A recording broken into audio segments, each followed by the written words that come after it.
Hello' everyone, মই একদম কোবাকুবিকৈ প্ৰায় দুপৰীয়া 12মান বজাত ওলাই আহিলোঁ বাহঁতৰ ঘৰলৈ বুলি। বায়ে ফোন কৰি মাতিলে আৰু এইফালে পোৱালীয়ে মই অহা ফূৰ্তিতে মানে পূৰা উৎপাত কৰিব লাগি গ'ল।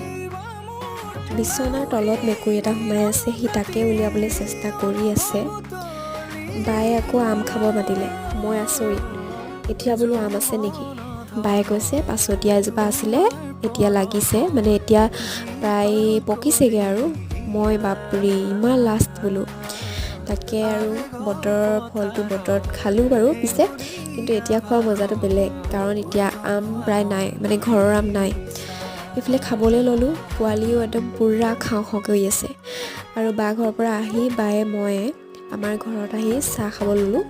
আৰু এইফালে ভাইটি আহিছিলে, সি মোৰ কাৰণে কিবাকিবি লৈ আহিছে আৰু সৰু সুৰা।